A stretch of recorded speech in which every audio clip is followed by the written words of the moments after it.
Hello, my friends. Welcome back to Momentum Boost. And I'm your host, Adrienne Gold Davis, and I'm really grateful that you've joined me here tonight.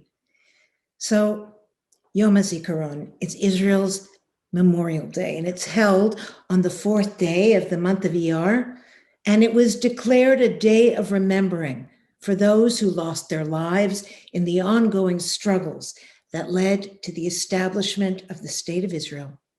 It's a memorial day for the fallen soldiers of the wars of Israel and of the victims of terrorism. It also remembers all military personnel who were killed while in active duty in the IDF. On Yom Hazikaron, there are ceremonies in the schools, in the public spaces, and of course in the cemeteries. There's the siren that goes off at night and another one during the day that brings traffic to a complete stop as Israelis collectively bow their heads and remember. The mood is very somber, and sadness, well, it's like this tangible entity, because in such a small country, there is barely a single person who hasn't been touched with loss. There are far less than 6 degrees of separation in the land of Israel.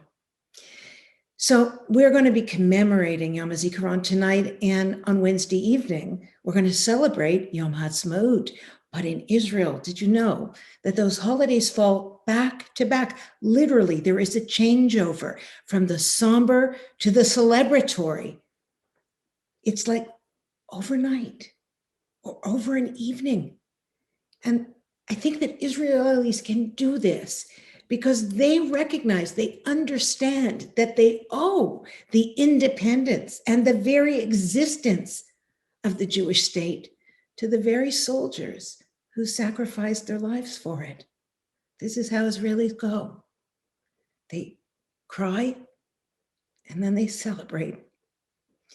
Well, tonight, I'm honored to speak with three very close friends of Momentum. Mrs. Cheryl Mandel, who lost her beloved Daniel in service of their country.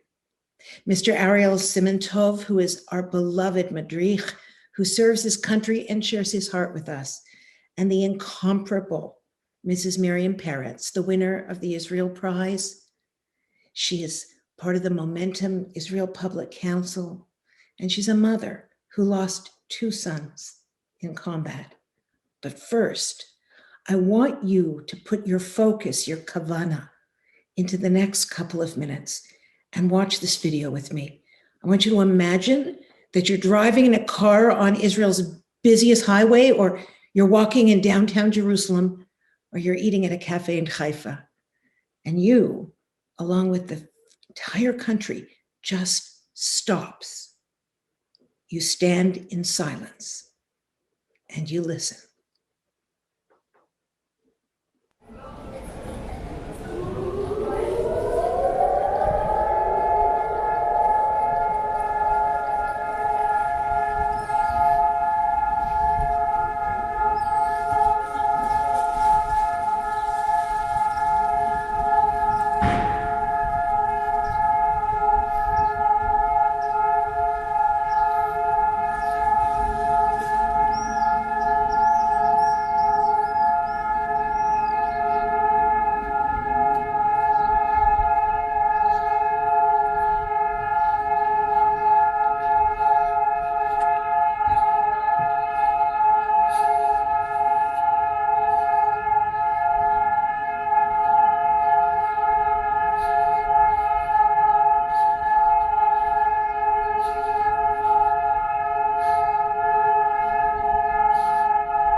Let's meet Miriam. Miriam immigrated to Israel from Morocco in 1964, where she was a high school principal for 23 years, and she's currently a supervisor for the Ministry of Education. Miriam tragically lost her sons, Ariel and Eliraz, as soldiers in Lebanon and in Gaza, and her husband, Eliezer, well, he died of a broken heart. During her excruciating losses, Miriam began assisting bereaved families and wounded soldiers. Since then, she's become known as the mother of the soldiers. She shares her life story, her leadership, her motivation with audiences around the world. And she's an author of a tremendous book, Shirat Miriam, or Miriam's Song. And in 2014, she was chosen to be one of the 12 figures to light a torch at the National Independence Day ceremony. In 2017, Miriam won the Israel Prize for Lifetime Achievement for strengthening the Jewish-Israeli spirit. She is the mother of 6 children and the grandmother of 15 grandchildren. She's also a member of Momentum's Israel Public Council. Welcome, Miriam.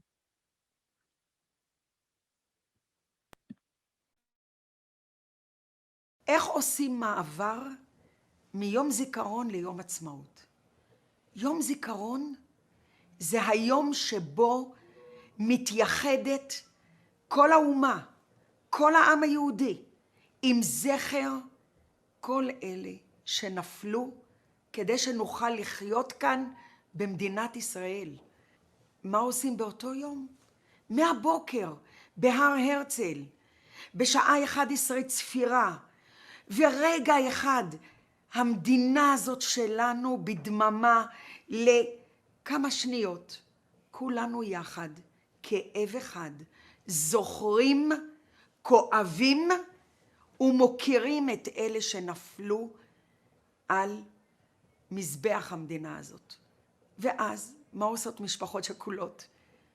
מיד אחרי הר הרצל ובתי הקברות הצבאיים, כל המשפחות מגיעות הביתה, וזה יום שכל החברים מגיעים, והם יושבים כאן, קבוצות קבוצות, כל היום עם ישראל עוטף אותנו ביום הכאב הכי גדול שלנו. ואז מוצאי יום זיכרון אומרים לנו לחגוג. איך אפשר? איך אפשר אחרי יום בהר הרצל, אחרי כל הזיכרונות, אחרי השתתחות על הקברים, איך אפשר? איך אפשר לחגוג? איך אפשר לצאת לשמוח ולרקוד? יש הורים שכולים שמתקשים בזה. הם מתקשים לעשות את המעבר. אני חושבת שהמעבר הזה הוא הכרחי, כי זה קשור בזה. במותם ציוו לנו חיים. רק בהקרבה, בנכונות הזאת לשרת את עם ישראל ולהקריב את עצמך, רק בזכות זה הקמנו מדינה ואנחנו חיים. בזכות החיילים והחיילות, בזכות כל אלה שנפלו על הארץ הזאת. אז איך קמים? איך אפשר? איך אפשר לחגוג? אני לא יכולה תמיד לחגוג באופן מלא. בצאת יום הזיכרון, כשמתחיל יום העצמאות, בערב, אני נועלת את התריסים, אני סוגרת את הדלתות, אני לא יכולה לראות את זיקוקי הדנור. אני ועוד הרבה הורים שכולים, זיקוקי הדנור זה הפיצוץ שבו נהרג הילד. איך אפשר? פתאום הזיקוקים של השמחה הופכים להיות זיקוקים של כאב. אז אני נשארת בבית. אבל ביום העצמאות בבוקר אני עולה להר הרצל. דווקא ביום העצמאות. ואני רואה המון הורים שעולים לשם. ומה אני עושה? אני מנקה את הקברים. יום לפני כן ביום הזיכרון זה יום לאומי. זה כל עם ישראל. אני באה עכשיו לבד, מנקה את הקברים.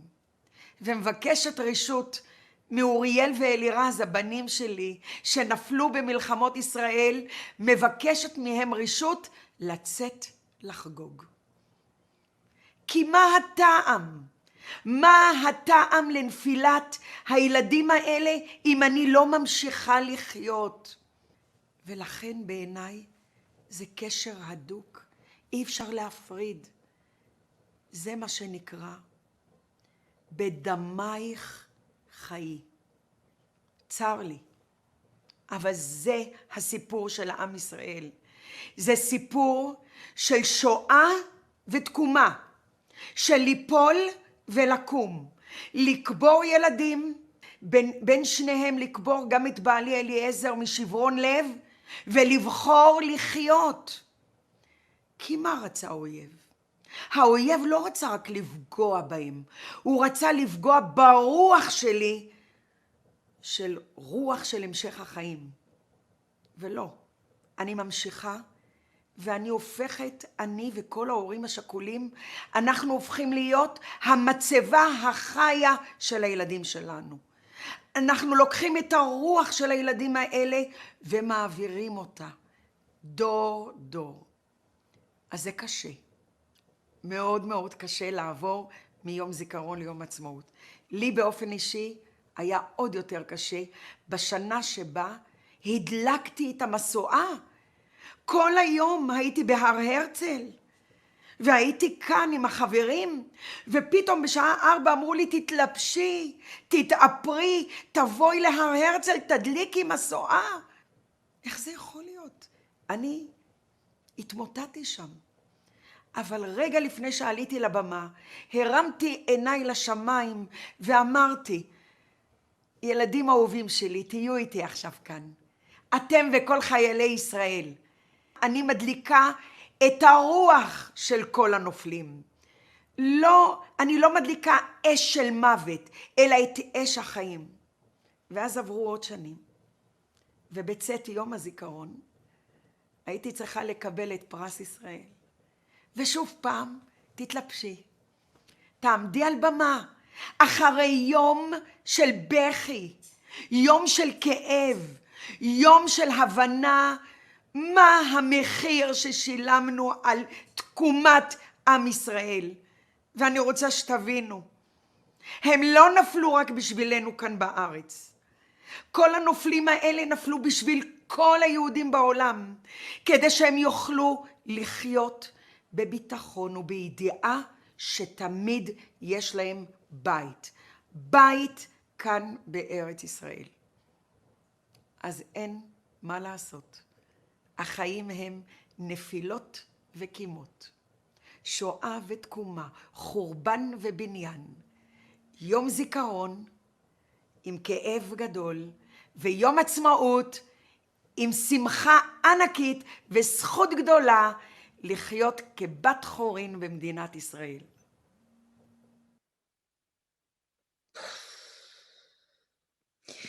Okay, next we're going to meet Cheryl Mandel, who has spoken to our groups many times at Har Herzl, Mount Herzl in Yerushalayim, and whose tribute to her forever son brings us a deeper understanding of Yom Hazikaron. You see, Cheryl's son, Daniel, was an incredible 24-year-old lieutenant in the IDF who was killed by Hamas terrorists while leading his troops into Shechem. This was Erev Passover in 2003. And since his tragic and untimely death, Jewish parents have remembered Daniel by naming their sons in his memory. And they are known as the Danielim. And the picture that you're going to look at right now, this is a picture pixelated of all of the little Danielim to create his one beautiful face. Cheryl, we want to thank you for being here to share your son's story, your beautiful son, and to share his continued legacy. Cheryl Mandel, what an honor to see you right now, and how how bittersweet that it's not on one of our fabulous momentum trips where you make such a difference. But of course, it's Yom Hazikaron, and you are the ideal person to speak to because behind you is a photograph of Daniel Zatzal. Daniel, your forever son. Can you tell me a little bit about what's so extraordinary about that picture and how your son's beautiful life was commemorated there? Okay. So first of all, should I say that Daniel was killed during his army service? He was 24, and while he was an officer in the army, and while arresting terrorists, he was killed. It was Erev Pesach that we got the knock on the door. It's been 18 years, and the picture you see behind us is one of the sweet compensations. This is a picture that was presented to us when we opened a park in Daniel's name across the street from our house called Derech Daniel, Daniel's Way, because it was his way from the house to the synagogue, both very, very important to him. And at that ceremony of opening the park, we were presented with this picture, which is composed of little pictures of all the children that are called in Daniel's name, boys and girls, first names, second names. We get a call one evening from one of Daniel's classmates saying, "My father's name is Daniel. His name was Daniel Yaakov. Your son's name was Daniel Yaakov. If it's okay with you, we're going to call our son Yaakov, and it's in memory of your Daniel." So there's just all these unbelievable, amazing. Every single Daniel is a story, including Was our that just children. was it just a grassroots thing, or was it something that you planned? Did you ask people? What? No, God forbid. I'll tell you what I planned. My daughter, Nicole, my only daughter, my favorite daughter, she was 9 months pregnant when Daniel was killed. Ah, And when her son was born, I said 3 weeks later, I said to her and her husband, "Please don't call your son Daniel." And her husband looks at me and says, "Nobody's is going to tell me what to call my son." And they called him Gilad. And Gilad means always happy. And Gilad means is like a memorial. Gal Ed is a memorial. And then my granddaughter was born, and I'm sitting in Beit Knesset with my daughter-in-law for the naming of the little girl. And they call the little girl Achinoam. And my daughter-in-law pokes me. "You get it? You get it? You get it?" I look at her and she says, "Achi, my brother. Noam is nice. My brother is nice." So it's just like, we don't have the time, but every single child, there's a woman who came to a show I did in Daniel's memory. And after going to the mikvah, and she said, "If I get pregnant tonight," they've been trying. She says, "If I get pregnant tonight, I'm calling my son Daniel," and he's called Daniel. Don't ask. Okay.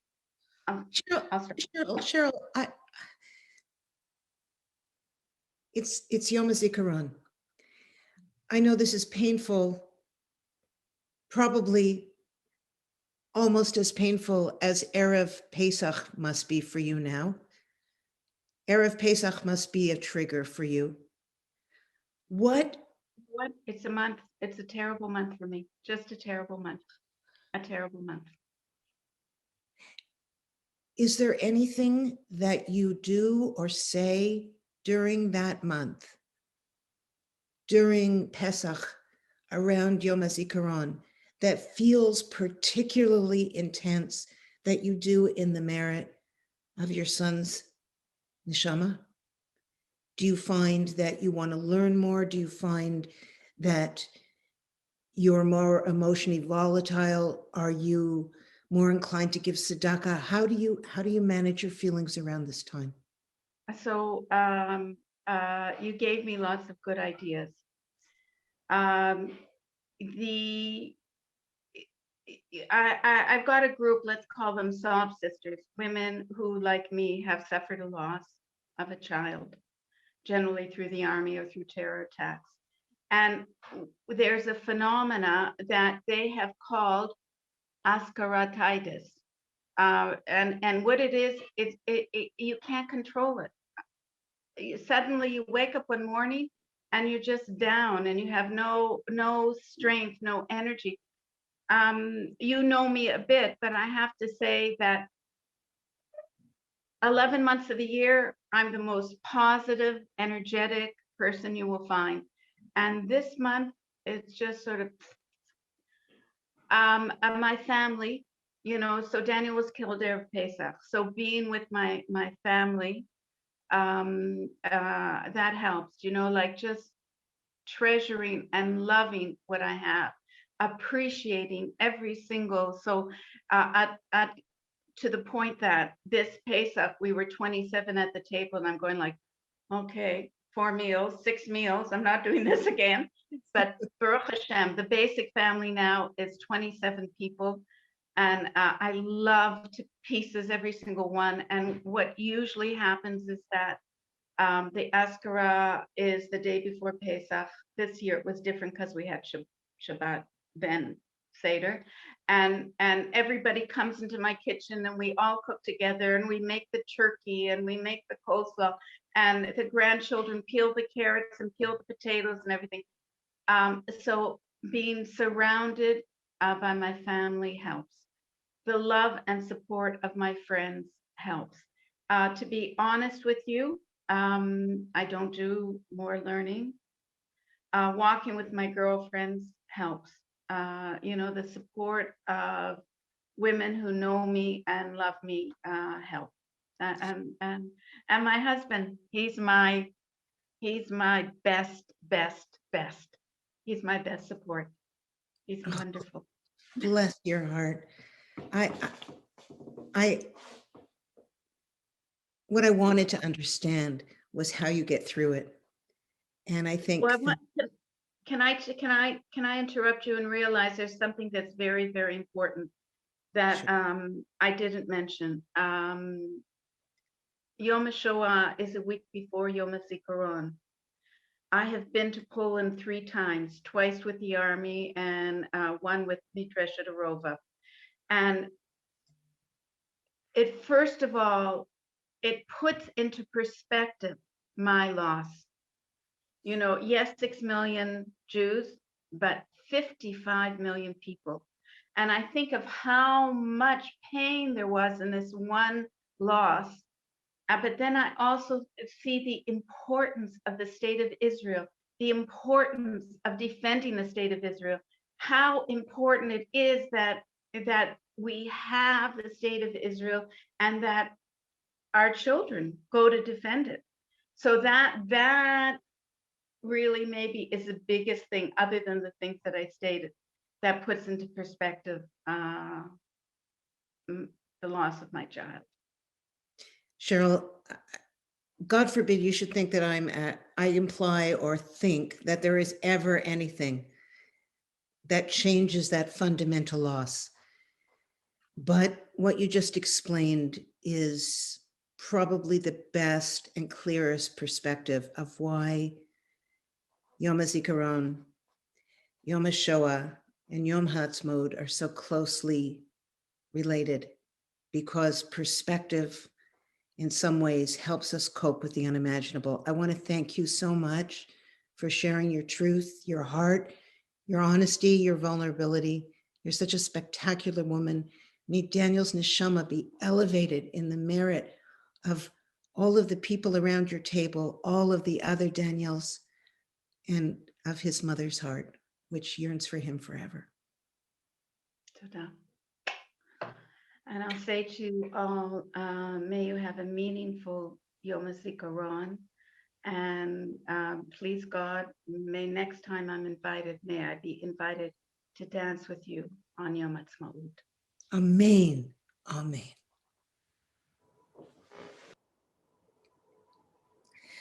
Whoa. Okay. Now we're fortunate because we have Ariel Siman Tov here with us today. So Ariel, as many of you will remember, has guided and inspired Momentum Sisters around the globe with his humble and heartfelt ways. He's like an angel. We adore him. And he's going to tell us about his dear friend, Natan Cohen, who was killed suddenly by a sniper during his army service. We're going to show you now a picture of Natan, a picture of him appearing just the way Ariel remembers him, strong and determined and proud. And I want to thank you, Ariel, for sharing Natan's story and for helping us understand what it means to serve the Jewish homeland. Ariel, it's such a joy to see you again. It's been too many years. You've left such a mark on all of us at Momentum. All of the women adored you. You're inspiring in so many ways. But the reason we invited you tonight, of course, is because you're a soldier, who has served your country for many years now. Tell me a little bit about where you served. So it's great seeing you, Adrian, as always. I am humble that you, at Momentum, you guys contacted me and insisted on me speaking. I served in a unit called Maglan, which is a special unit that was created in the 80s to mostly trained for the area of the north of Israel, the border of Lebanon and Lebanon. From there, after I was injured, I continued serving in the brigade of 890 paratroopers. I still serve in the reserves. In Israel, we do reserves till the age of 40. Right. It's funny you contacted me today. Actually, just today, I got my what we call in Hebrew a zimun, which is being called in for the next training. And I still go. I serve with the same guys. Jeez, like brothers for life. But Ariel, explain to me why you were so reticent. I mean, we did have to convince you. Why was it that you felt less inclined? I mean, I want to know what Yom Hazikaron means to you.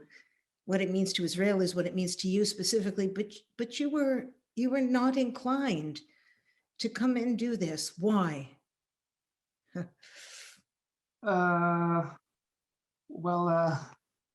didn't mean for you guys to notice that, but I will say that to me, and I believe that many Israelis like me, Yom Hazikaron is a holy day to us. If people my personal experiences, to me, there isn't a difference between what you feel on the Yom Kippur evening and what you feel when you're at Har Herzl and when the siren goes. I will admit and say that when I was in the US for a year, as I grew, Yom Hazikaron became harder for me. And there were times where I tried taking it easy. And it always hits me in one way or another. And I feel that there are many other people or that have served or are serving at the moment who may be more worthy of speaking on a day like Yom Hazikaron, because maybe they've lost more or they've seen more or experienced more.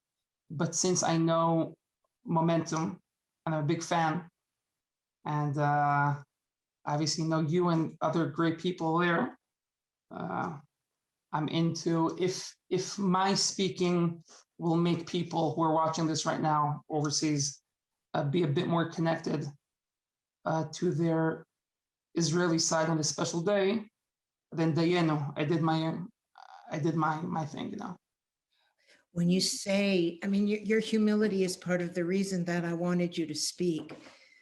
You know, I know that it's kind of sexy to bring out a young Israeli soldier to have them talk and build a connection to the land of Israel, particularly in women like us. But your reticence, it sounds to me, comes from really seeing yourself as part of a brotherhood and thinking of, any number of other people who are more fit to speak. I personally find your humility makes you fittest of all. You said it was like a personal Yom Kippur for you. for us in the diaspora, for us around the world, because this is a global event tonight, what do you suggest our mindset, our meditation, our thought process be as people outside of the land?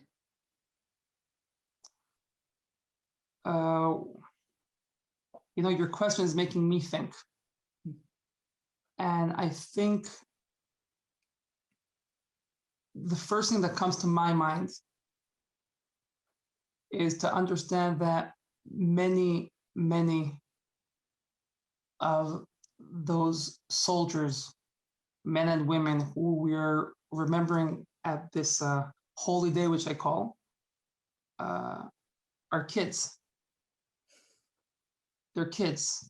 Some of the most heroic stories in the state of Israel, in any known battle. Obviously, there were ones before. Unfortunately, so much blood has been spilt. Jewish blood on the battle, on the protecting of the country. But in almost every single one that you have from before the time of the establishing of the state of Israel and during it, some of the most heroic stories, the heroic commanders, men and women who have fought. We're seeing about 18, 20-year-olds. And when Jewish people in the diaspora think about this day, or anyone in the diaspora think about this day, we're speaking about boys and girls in the age of your kids are in college, on the hockey team. I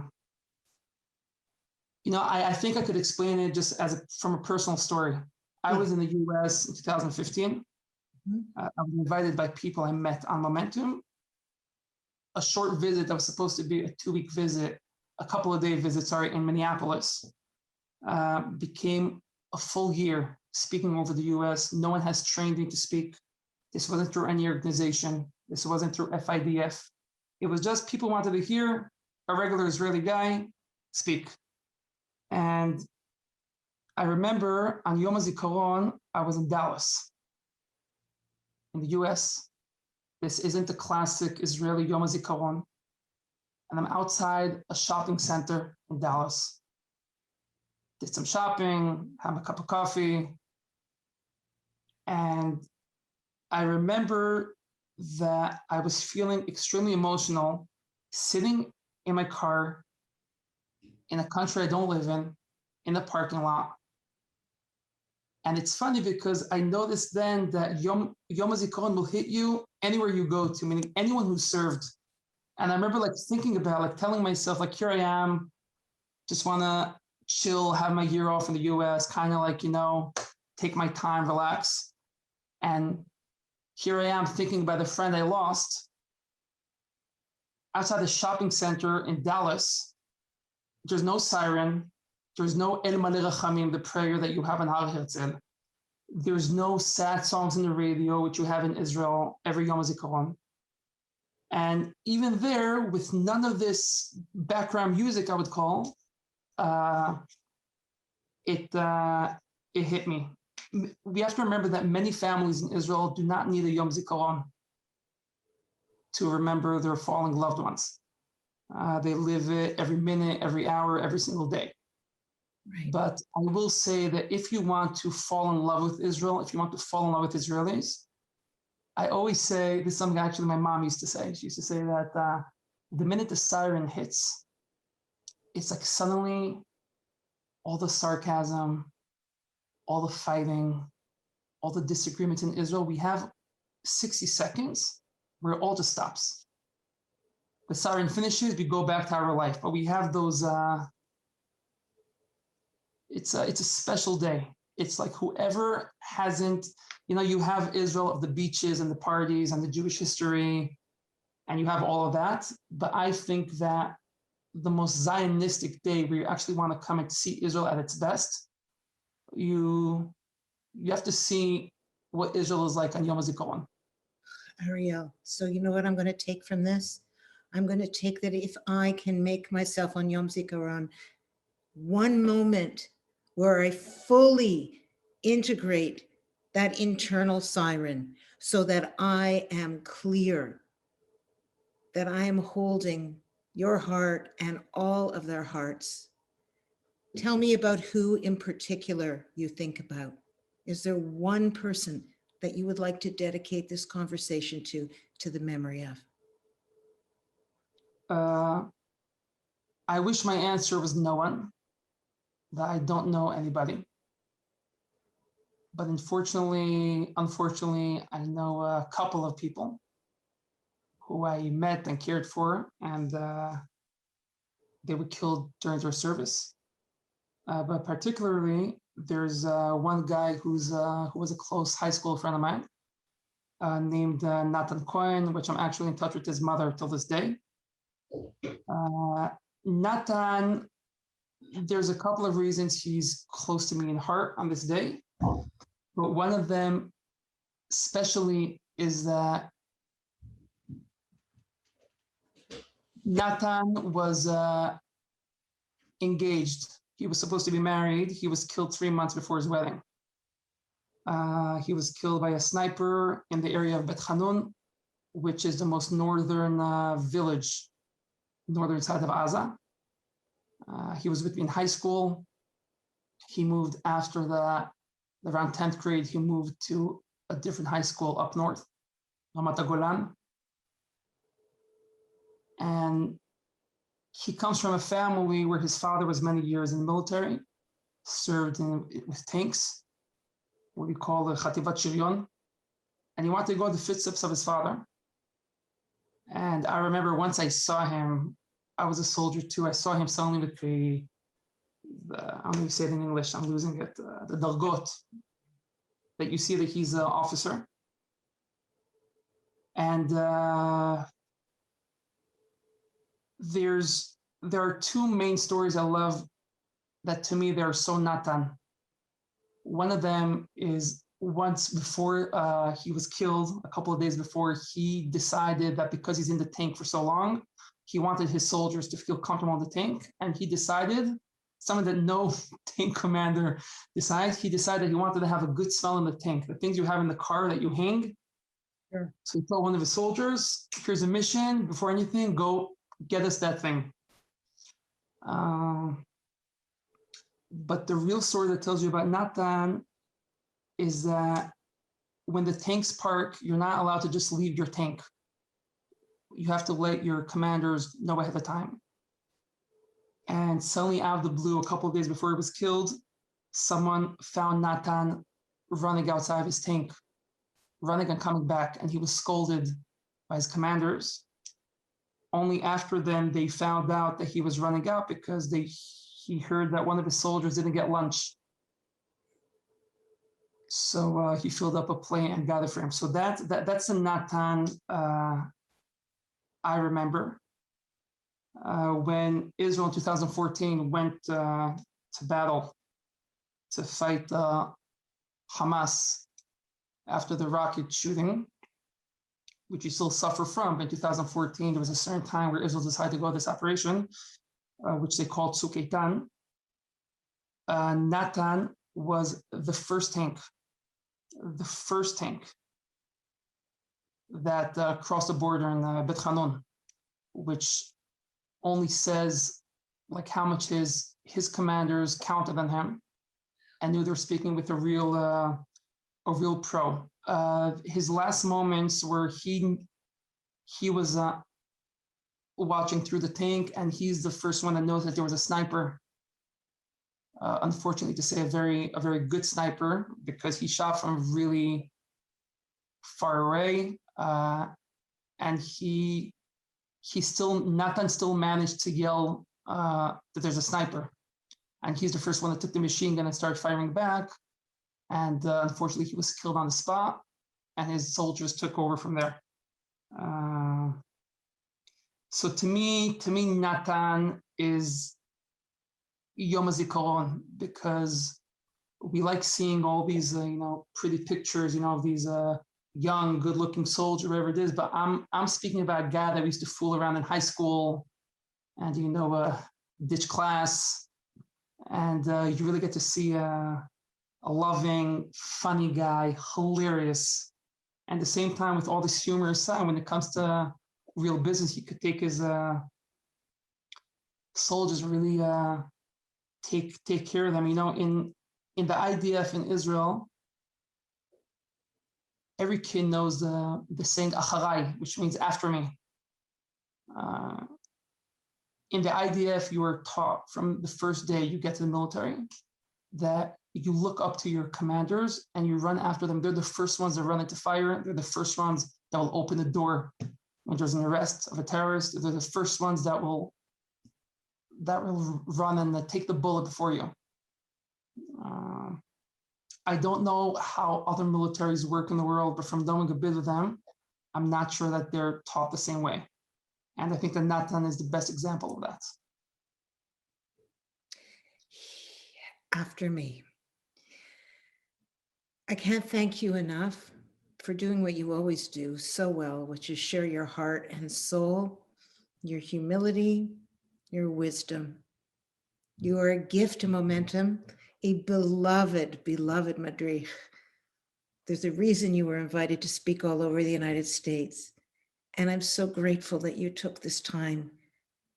May Natan's memory be a blessing for you and for all of us. And may all of us spend the time trying to internalize that everyone else first, that after me really means protecting others. And that is the land of Israel and the IDF and you. Thank you so much, Ariel. Thank you. I can barely speak. All right. I want to thank you for joining us tonight. But for me, Adrian Gold Davis, and all of us at Momentum and around the world in Momentum Land, please remember that as we learn and grow and cry together, that the highest form of wisdom, well, that's kindness. Thank you so much for joining me tonight. See you on Wednesday.